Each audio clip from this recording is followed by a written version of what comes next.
মাইথন ড্যামের সৌন্দর্যের সঙ্গে তো আমরা কম বেশি সবাই পরিচিত, কিন্তু জানেন কি, মাইথন ড্যামের একদম কাছেই ঝাড়খণ্ডে লুকিয়ে আছে এমন একটি সুন্দর লেক, যার কথা এখনো অনেকেরই অজানা।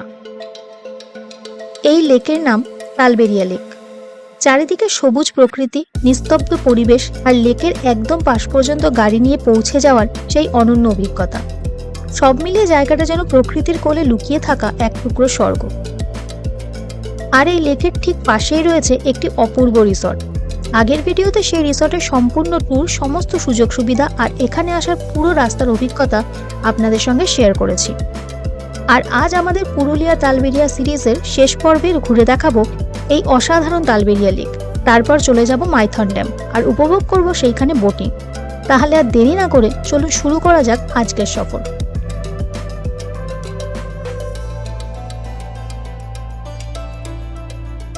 Hello everyone, welcome back to our channel room to dream. আগের দুটো ভিডিওতে আপনারা দেখেছেন আমরা পুরুলিয়া গেছিলাম, সেখান থেকে এসেছিলাম আইরিস ভিলেজ রিসর্টে তালবেরিয়া লেকের সামনে ঝাড়খণ্ডে। তো সেখান থেকেই আজকে চেক আউট করে আমরা যাচ্ছি বাড়ির দিকে। যাওয়ার পথে আমরা মাইথনটা ঘুরে যাব, তো সেই পুরো জার্নিটা আপনাদের সাথে শেয়ার করব। তো চলুন, যেতে যেতে কথা হচ্ছে।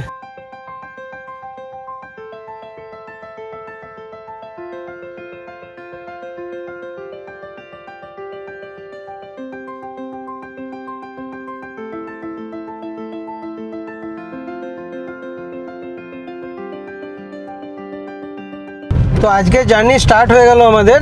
এখন যাচ্ছি তালবেরিয়া ড্যামের সামনে একটা যাওয়ার জায়গা আছে, এখানকার যে ম্যানেজার ওনার থেকেই আমরা জেনে নিলাম কিভাবে যেতে হবে। তো সেইভাবেই আস্তে আস্তে এখন ওই ড্যামের দিকে যাচ্ছি। ড্যাম দেখে তারপরে যাব মাইথন ড্যামের দিকে।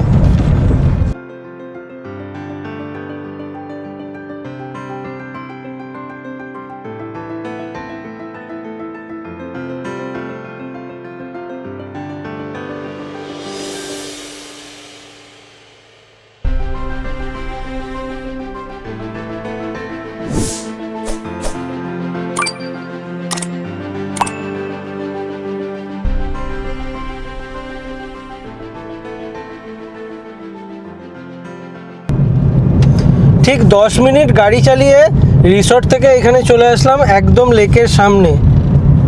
পুরো লেকের সামনে অবধি গাড়ি নিয়ে চলে এসেছি। এবার গাড়ি নামানো যাবে কি? হ্যাঁ, গাড়ি নামানোও যাবে নিচ অবধি। দেখি কত দূর গাড়ি নিয়ে যেতে পারি। একদমই লেকের সামনে চলে এসেছি আমরা। ঠিক 10 মিনিট গাড়ি চালিয়ে আসতে হলো।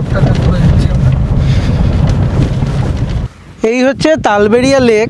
তালবেরিয়া লেকের একদম সামনে দাঁড়িয়েছি। এইখানে জল, আর আমাদের গাড়ি রয়েছে এইখানে। এই যে আমার গাড়ি, মানে এটাকে আরও সামনে নেওয়া যাবে, আমি ইচ্ছা করেই নিলাম না, একটু দূরেই রাখলাম। 100 মিটারও না, 50 মিটারের ডিস্টেন্সে গাড়ি আর লেক দুটো দাঁড়িয়ে আছে পাশাপাশি। আর জায়গাটা একটু দেখুন আপনারা।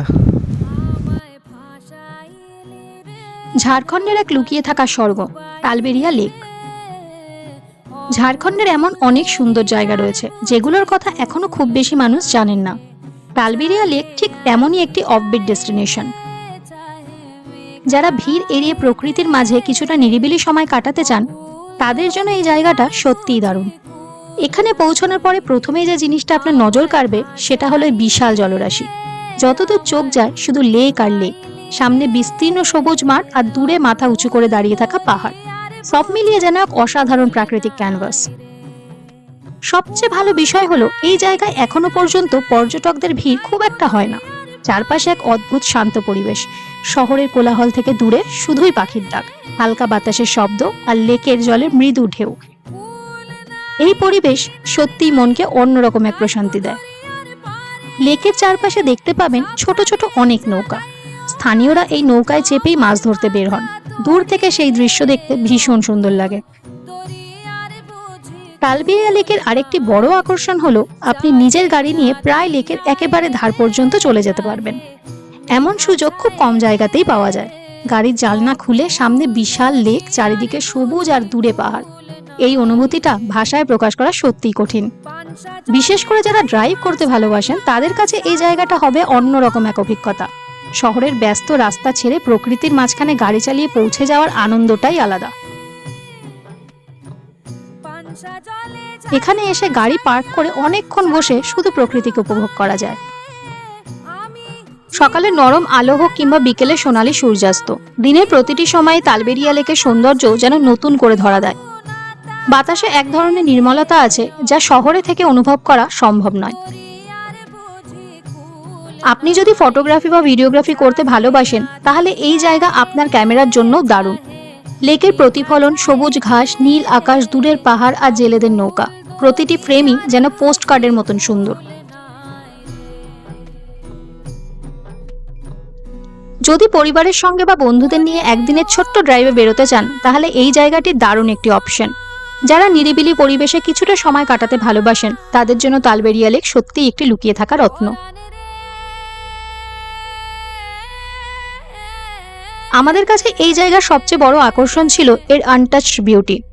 এখানে কোনো অতিরিক্ত বাণিজ্যিকতা নেই, বড় বড় পর্যটকের ভিড় নেই, কৃত্রিম সাজসজ্জাও নেই। প্রকৃতি যেমন ঠিক তেমন ভাবেই নিজেকে মেলে ধরেছে। তাই আপনি যদি আগামী কোনো উইকেন্ডে একটু অন্যরকম রোড ট্রিপের পরিকল্পনা করেন আর এমন একটি জায়গা খুঁজে থাকেন যেখানে শান্তি, প্রকৃতি আর ড্রাইভিং সবকিছুর অসাধারণ মেলবন্ধন রয়েছে, তাহলে ঝাড়খণ্ডের তালবেরিয়া লেক অবশ্যই আপনার ট্রাভেল লিস্টে থাকা উচিত। বিশ্বাস করুন, এখানে একবার এলে শুধু ছবি নয়, সঙ্গে করে নিয়ে ফিরবেন অনেক সুন্দর স্মৃতি আর আবারও ফিরে আসার ইচ্ছে। অকুল দরিয়ার বুঝি কুল নাই রে, আমায় ভাসাইলি রে, আমায় ডুবাইলি রে, অকুল দরিয়ার বুঝি কুল নাই রে, কুল নাই কিনারে নাই, নাই কো দরিয়ার পারে,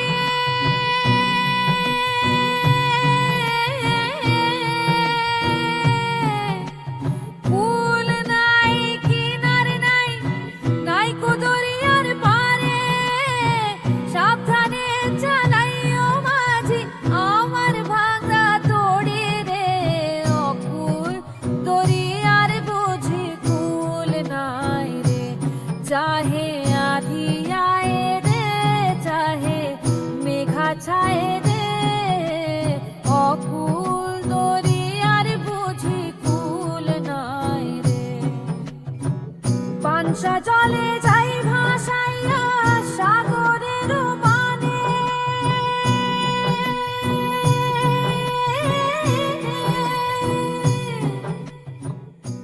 কেমন লাগলো জায়গাটা? এরকম জায়গা দিয়ে ড্রাইভ করতে কীরকম লাগবে?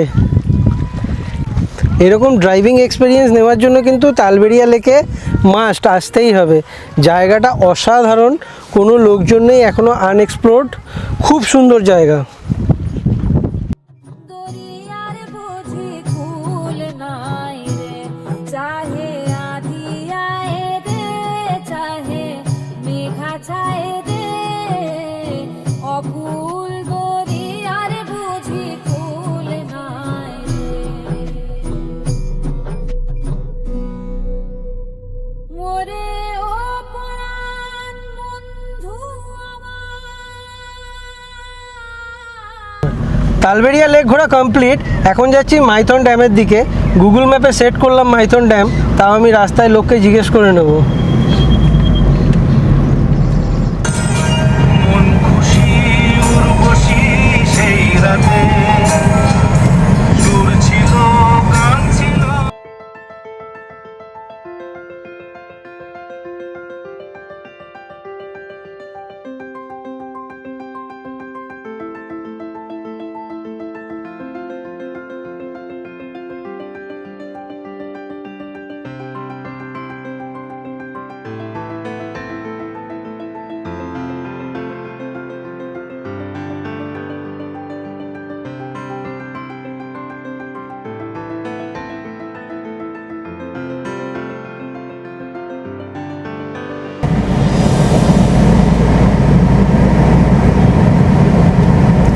যে রাস্তা দিয়ে আমরা এসেছিলাম আপ টু কল্যাণেশ্বরী মন্দির, সেই রাস্তা দিয়ে আবার রিটার্ন যাচ্ছি। তো এই সামনেই রয়েছে আমাদের চিত্তরঞ্জন রেল স্টেশন। এই জায়গাটা হালকা কনজেশন রয়েছে, লোকাল কনজেশন।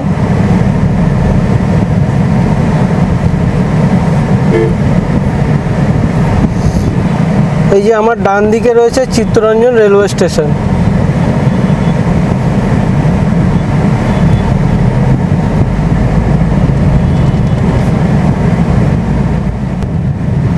আমরা এখন ক্রস করছি ঝাড়খণ্ড ওয়েস্ট বেঙ্গল বর্ডার।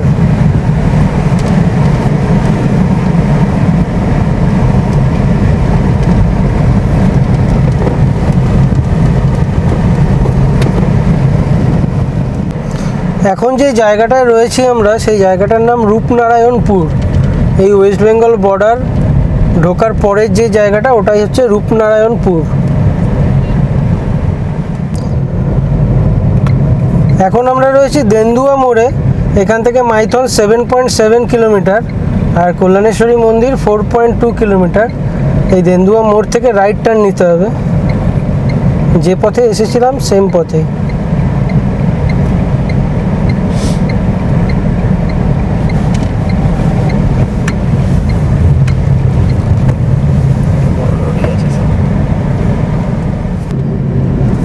আমরা চলে এসেছি মা কল্যাণেশ্বরী মন্দিরের সামনে, আর এইখান থেকে আমরা রাইট টার্ন নিয়ে চলে যাব মাইথনের দিকে।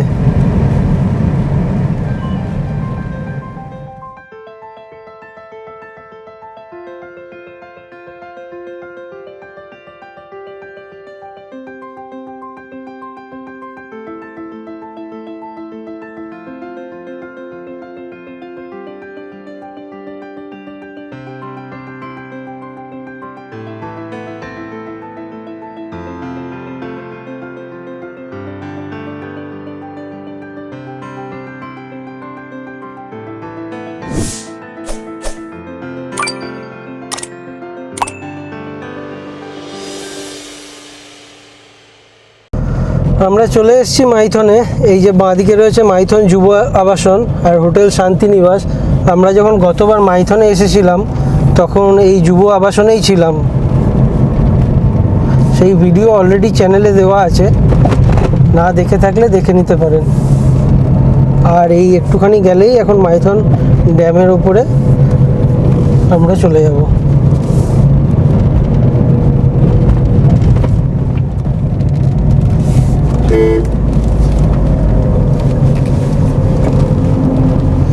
চলে এসেছি মাইথন ড্যামে।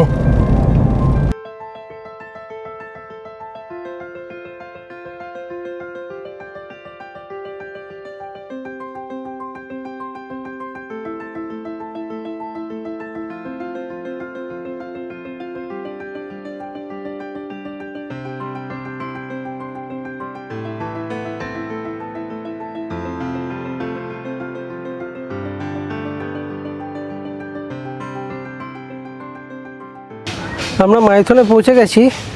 এইখানে আমাদের গাড়িটা রেখেছি। এই গাড়ির পার্কিংয়ে জিজ্ঞেস করলাম, এখানে পার্কিংয়ের জন্য আলাদা করে কিছু না, বোটিংয়ের জন্য তো এরা পার্কিংয়ের ব্যবস্থা করে দিচ্ছে। আপনি যদি এখান থেকে বোটিং করেন তাহলে আর এক্সট্রা করে কিছু পার্কিংয়ের জন্য লাগছে না।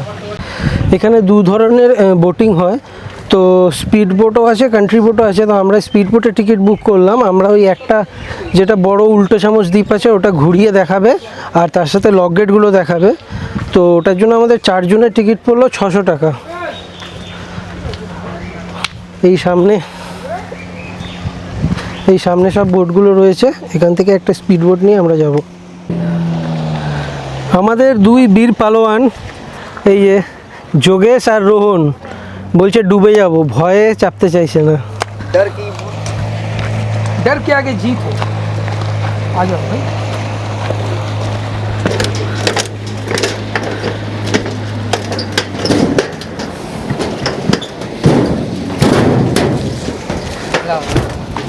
এই আমাদের বোট, এটা করে যাব তো, এই বোটে করে যাব।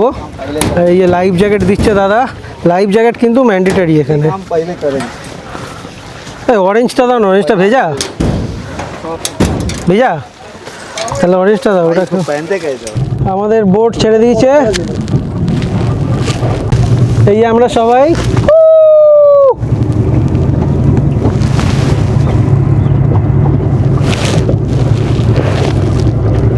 সামনে সব কান্ট্রি বোট চলছে। ফ্যামিলি নিয়ে আসলে আর অনেকটা টাইম, বিকেলের দিকে থাকলে কিন্তু কান্ট্রি বোটই সব থেকে সুন্দর।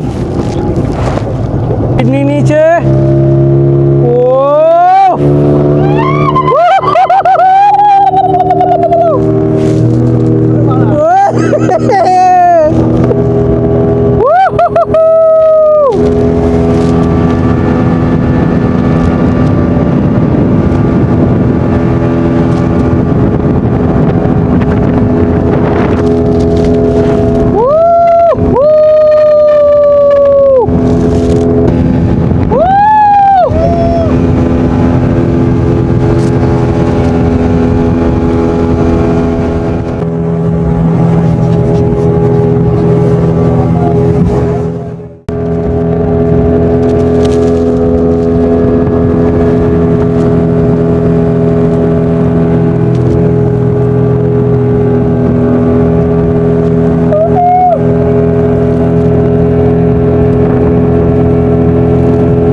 যেটাকে আমরা এখন রাউন্ড করছি।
বোটিং করে আমরা ফেরত চলে এসেছি, আর এই দুজনের অবস্থা খারাপ হয়ে গেছে, বলছে বোটিং করো না করো সেফলি পৌঁছে দাও ডাঙায়। তো দারুণ এক্সপিরিয়েন্স, এখানে আসলে অবশ্যই এটা করবেন কিন্তু। তো মাইথন আমরা ঘোরা হয়ে গেছে, মাইথনে আসলাম, দাঁড়ালাম, বোটিং করলাম। পার্কিংয়ের এক্সট্রা চার্জ লাগেনি, ওই বোটিংয়ের চার্জের সাথেই এনারাই এখানে গাড়ি রাখার ব্যবস্থা করে দেবে। তো এখন মাইথন ঘুরে এবার আবার বেরোচ্ছি বাড়ির পথে। তো চলুন।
মাইথন ড্যাম থেকে বেরিয়ে একটু সামনেই রয়েছে বাথানবাড়ি নামে একটি জায়গা।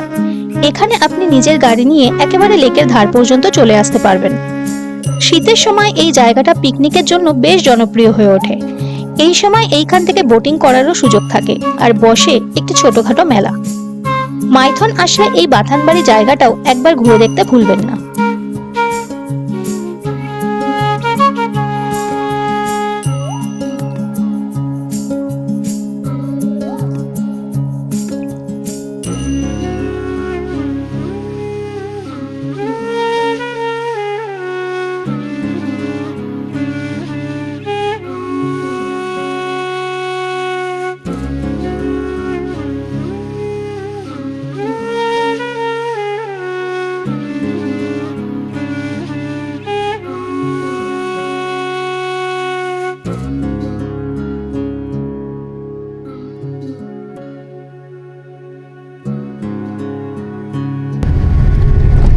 আমরা মাইথন কল্যাণেশ্বরী মোড়ে চলে এসেছি। এখানে এই যে সামনে NH-19, এখান থেকে আমরা NH-19 ধরে নেব।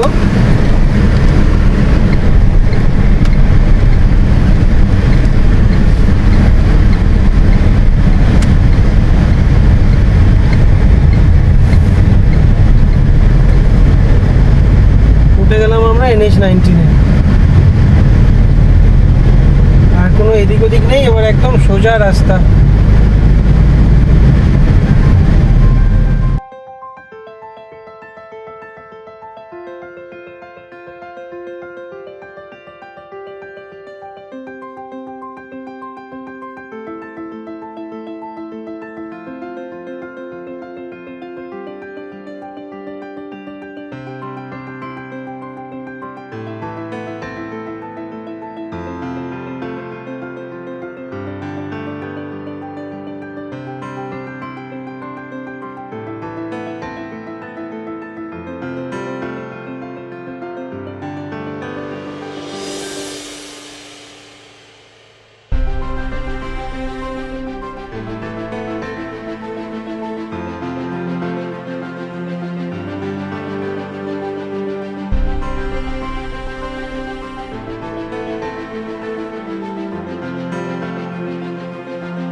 NH-19 সুন্দর রাস্তা ধরে গাড়ি চালাতে চালাতে চলে আসলাম আসানসোলের মোড়টাতে।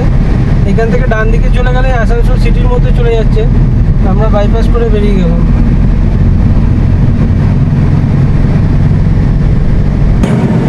আমরা এখন ক্রস করছি দুর্গাপুর। আর বৃষ্টি ভেবে ট্রিপটা শুরু করেছিলাম, কিন্তু বৃষ্টি তো সারা ট্রিপে পেলামই না।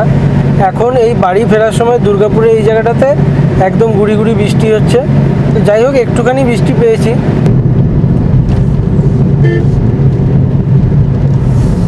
আজকের দিনের প্রথম টোল প্লাজাতে চলে এসেছি, বাঁশকোপা টোল প্লাজা।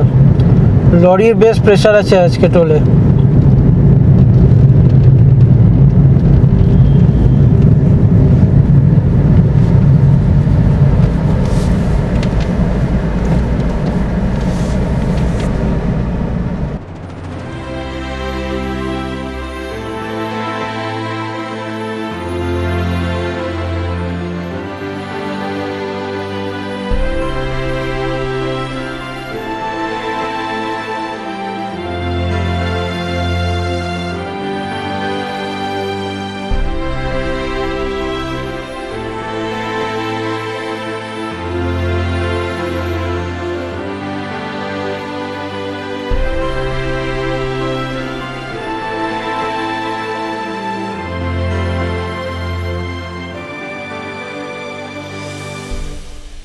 চলে এসেছি আমরা আমাদের আজকে second toll plaza, Palsit toll প্লাজাতে।